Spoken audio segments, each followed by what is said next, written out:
c'est Viridiana. Je suis très contente de vous retrouver aujourd'hui sur cette chaîne où l'on parle essentiellement couture. Et aujourd'hui, je n'ai pas vraiment de travaux de couture à vous présenter, enfin, pas de terminé vraiment, mais j'ai quand même plein de choses à vous dire. Donc, j'ai pris la parole et avant de commencer, j'embrasse ma grand-mère. Bisous, mamie! Donc, que fais-je en ce moment? Qu'est-ce qui se passe dans ma vie? Je vous explique tout ça, c'est parti!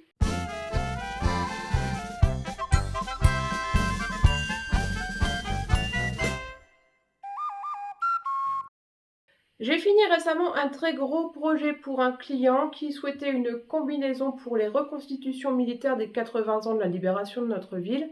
Ça m'a pris énormément de temps, ça m'a pris énormément d'espace dans la tête. J'ai eu du mal à coudre d'autres choses, même si je vous ai partagé récemment quelques tutos. Maintenant que ce projet est terminé, j'ai donc l'esprit un peu plus libre et j'ai voulu me challenger avec un patron qu'il faut suivre à la lettre. Vous savez, pas un où il faut réfléchir à comment je vais faire, comment je vais monter ça, est-ce que je monte ça d'abord ou ça après, enfin bon voilà. Je me suis lancé le défi de coudre la blouse Vivienne, qui était le patron imposé pour le concours du meilleur apprenti de France. Je suis en cours, je vous la montre vite fait, mais je dédierai une vidéo spéciale à ce projet. Voilà, c'est une toute petite blouse avec deux tissus différents et beaucoup de points techniques, comme par exemple, hop, l'incrustation dans le dos, on retrouvera les mêmes sur les manches par la suite, des fronces, pas mal de fronces, des brides retournées à la main, des coutures anglaises à l'intérieur, bref, beaucoup de points techniques et en fait je m'éclate à coudre ces points techniques, je trouve ça vraiment un vrai challenge, un vrai défi comme j'aime les avoir. Je ne peux que vous encourager à regarder ma vidéo qui viendra prochainement pour tous les détails de ce petit patron et de mes galères pour le faire, etc. Ensuite, j'ai récupéré tout récemment mon cheval à la maison et comme vous le savez, on est au printemps, même si ça se voit pas, il pleut énormément, les températures sont toujours pas très élevées, mais les mouches sont déjà là. Et j'avais un chasse-mouche pour mon cheval qui a été un petit peu mangé par les petites souris dans la grainerie, j'imagine. Enfin bref, voilà. Il manque des morceaux, la moitié des franges sont mangées par les souris, et en plus les scratchs commencent à plus trop scratcher parce que c'est tout sale à force de traîner dans la pâture quand il l'enlève. J'ai donc essayé d'en refaire un, et voilà ce que je suis arrivée à faire. Donc il y a un tout petit peu moins de franges parce que c'était long de tout épingler, c'était surtout pour un test. Et j'ai choisi de le finir par des accroches par pression. Comme ça, la dimension est bonne pour lui, ça ne bougera pas. Voilà, donc ça s'accroche sur le licol ou bien sur un filet quand on part en balade. Je vous ferai prochainement une petite photo portée. Bon, quels sont les projets dans ma vie? Eh bien, récemment avec mon mari, on a acheté une voiture de collection, une vieille voiture qui a 75 ans et qui est à retaper. C'est une Peugeot 202 de 1949. Elle est très jolie. Malheureusement, j'ai qu'une ou deux photos. Enfin, je vais essayer de vous les incruster pour que vous voyez à quoi ça ressemble. Et vous allez comprendre la suite de mon cheminement. Pour cette voiture avec une forme un peu spéciale, c'est très compliqué de trouver des housses de protection qui ne soient pas à 400 balles, ni à 300 balles d'ailleurs. Donc j'ai choisi d'essayer de la faire, cette housse de protection. J'ai vu que la plupart d'entre elles étaient en jersey de polyester.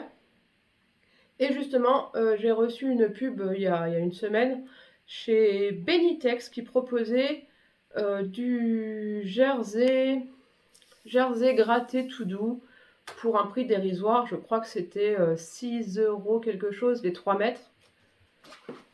Voilà à quoi il ressemble. Hop! Donc c'est une maille plus qu'un jersey. Eux, ils l'avaient appelé jersey, mais c'est plus une maille en polyester, donc toute douce d'un côté et qui ressemble à du tricot de l'autre côté. Je vais donc essayer de faire la housse de protection pour la voiture. J'en ai pris 5 fois 3 mètres, ça m'a coûté 20 €, c'est-à-dire 2 fois rien.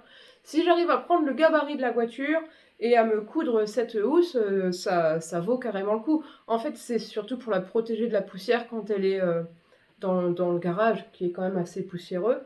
Donc j'ai pas besoin que ce soit ni étanche, ni épais, ni... Voilà, je veux juste la protéger de la poussière. Donc voilà, j'ai acheté 5 coupons de 3 mètres comme ça de doudou, de mailles doudous en polyester chez Benitex. Et je vais tenter de faire ça dans les jours qui viennent. Bien sûr, si j'en ai l'occasion, je vous filmerai les étapes. Dites-moi en commentaire si ça vous intéresse, vous, de coudre une housse de protection pour voiture. Je suis pas sûre qu'on soit hyper nombreuses à avoir ce genre de passion dans nos vies. Enfin, dites-moi.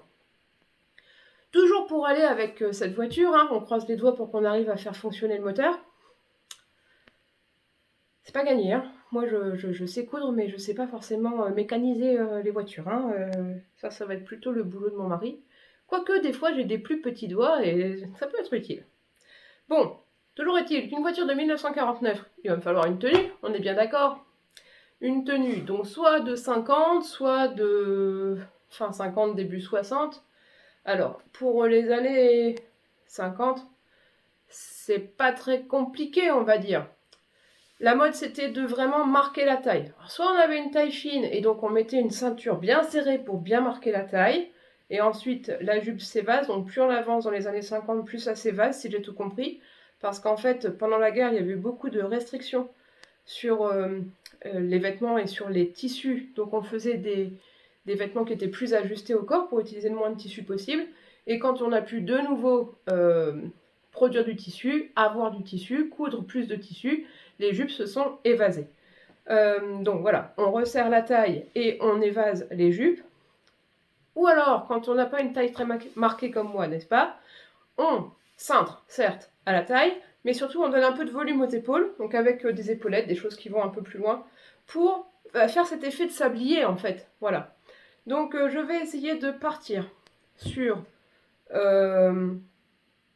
une jupe à pans, une jupe à au moins cercle, voire plus que cercle, 1,5 voire 2 cercles. Voilà, avec une ceinture assez large pour marquer la taille. Je pense que je mettrai dessus un gilet pompon, et puis en dessous une chemise avec une épaulette qui revient un petit peu plus loin que l'épaule, comme ça, et des manches assez, alors je vais pas dire bouffantes, mais avec de la place, avec de la matière. Même si c'est un tissu très fluide et qui ne gonfle pas, mais qu'au moins on ait l'impression d'aisance dans ce vêtement. Veste ou pas veste au-dessus, je ne sais pas. Une amie m'a donné, c'est pas un poncho, c'est une cape en laine bouillie, donc quelque chose qui, je pense, pouvait être déjà cousu à l'époque. Je pense que je garderai ça au moins dans la voiture pour les jours où il fait froid. Et pour coudre ça, je n'utiliserai que du tissu de récup trouvé dans la brocante de mon village. Je peux aussi me faire une deuxième tenue un peu plus tard dans la décennie, c'est-à-dire vraiment fin 50. On imagine bien qu'une voiture en 49, on ne la changeait pas en 43, hein, en 53, on la faisait durer 10, 12, 15, 20 ans. Donc, en 59, 60, la mode c'était plus, on a ajouté plus de féminité, plus de décolleté, les jupes se raccourcissaient un petit peu, mais toujours avec cet esprit plus large, et j'ai trouvé un patron chez Mercerine, un patron Burda, donc qui était à moitié dans la rubrique déguisement, Marilyn, mais je pense que ça correspond sûrement à l'époque. Il faudrait que je fasse un peu plus de recherche, mais je dois pouvoir, alors pas à petit pois, ça fait trop cliché, pas en satin blanc non plus, parce qu'à mon avis, les filles qui s'habillaient en satin blanc, elles conduisaient pas de voiture, hein, on est d'accord. Mais avec ce modèle, dans une popeline, peut-être unie, enfin une popeline, ou un tissu de récup, hein, uni, bordeaux peut-être, ou ocre, ou brun, je sais pas trop. Mais bon, ce genre de robe, je vais essayer de faire ça. En plus de ça, ça doit aller vite. C'est un niveau 2 sur 4. En fait, il y a plus de tissu que de travail, hein. Donc, un comme ça et l'autre, jupe cercle, chemise ample. Pour la chemise, d'ailleurs, de ma première tenue, je vais essayer de partir du buste de base que j'avais modifié récemment. Vous vous souvenez, dans une de mes vidéos précédentes, j'avais ajusté mon buste de base suivant la formation de Urban Ferry, et j'aimerais bien pouvoir modifier ce buste de base, et je partirai peut-être de ça, même très sûrement de ça, pour faire ma chemise un peu plus large, à épaulettes, etc. Ça n'aura plus rien à voir avec le buste de base, mais c'est bien le but, d'avoir une chemise qui nous va et comme on la souhaite. Bien sûr, pour mon mari, ce serait cool aussi que je couse quelque chose. Et toujours chez Mercerie, j'ai trouvé ce patron Burda d'une veste courte ou d'un queue de pie. Alors, je sais pas si c'est totalement d'époque. Je m'en fiche royalement. J'ai très envie d'essayer. Voilà. Dites-moi ce que vous en pensez. Vous croyez que dans les années 50, il y avait des queues de pie?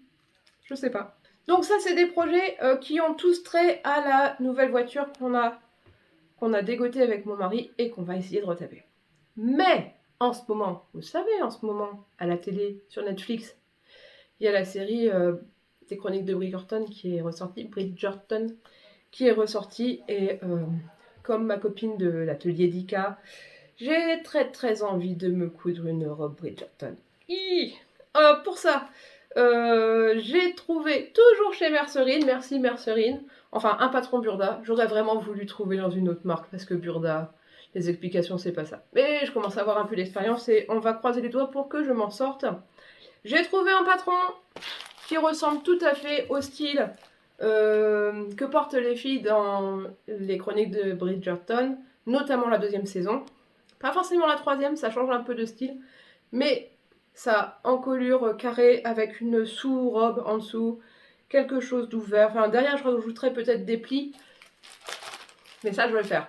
Et du coup, chez Benitex, en même temps que mon jersey de polyester, j'ai trouvé un voile de coton couleur naturelle pour faire tous les hauts, enfin voilà, que ce soit assez léger, assez volant.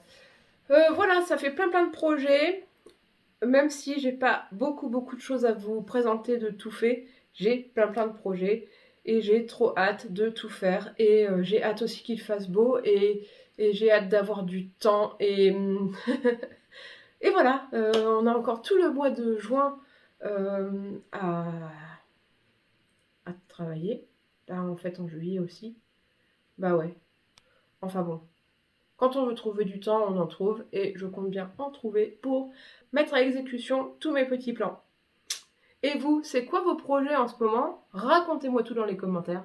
J'aime bien partager avec vous et j'ai hâte de vous lire. Si vous avez aimé ma petite vidéo du jour, ma présentation des projets à venir, mettez un petit pouce, abonnez-vous et en cliquant sur la cloche, vous aurez toutes les notifications de mes prochaines vidéos.